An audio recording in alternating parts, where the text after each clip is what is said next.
Hey folks, Sean here, and today what I want to talk to you about is how to realize your product vision. So more recently, I've been working with a few clients and helping them realize a vision for their product.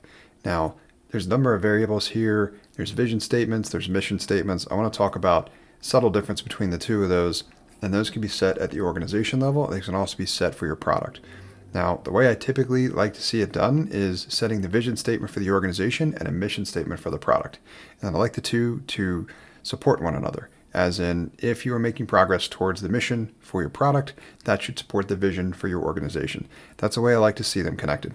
I think they're really important for keeping your team on the same page about what you should be doing and how you should be making the world a better place with what it is, essentially the purpose that you've set for your product and then the vision for your organization. Now, this isn't always set, and when I run into some issues with the clients that I help building and scaling product companies, I end up finding that this is one of the problems that I run into fairly consistently, as in the vision is somewhat unclear. There's also some confusion back and forth between what is the vision of the organization versus what is the mission of the product, or vice versa. So I want to talk about some examples of those and then how you should leverage each when you're going about making positive change at your product organization.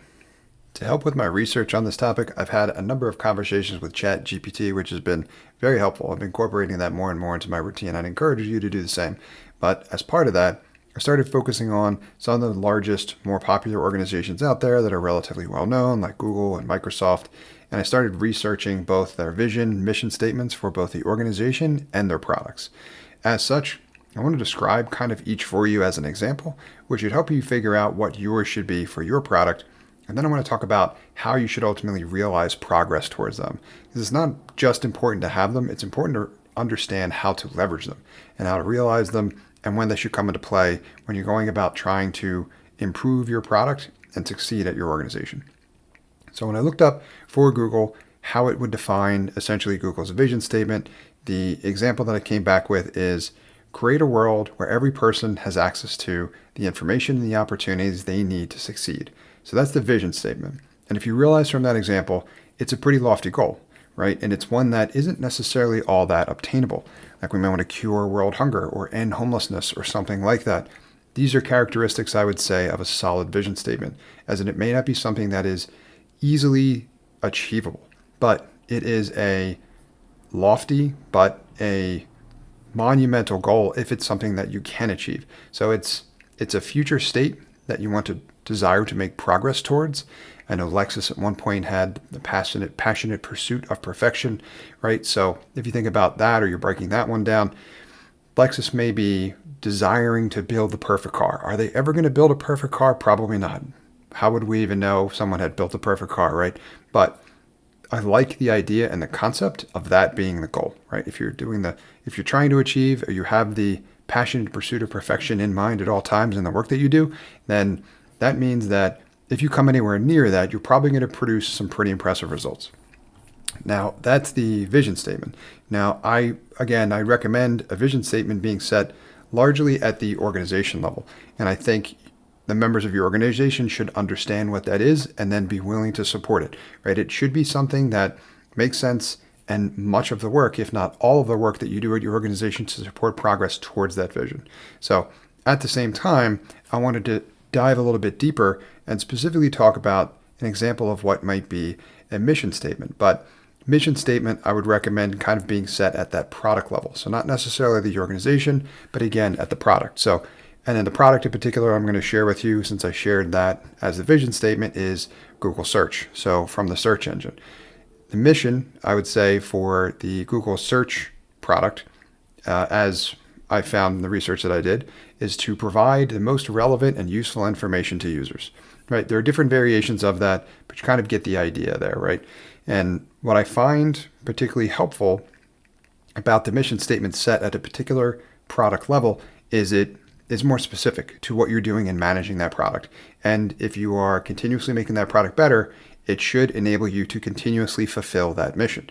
As in, at a static point in time, you may currently have the best product that's capable of doing that, but as technology evolves, as things in the market change, as more products become available, you will need to continuously be making progress in order to be realizing and fulfilling that mission, right? To support that grander vision.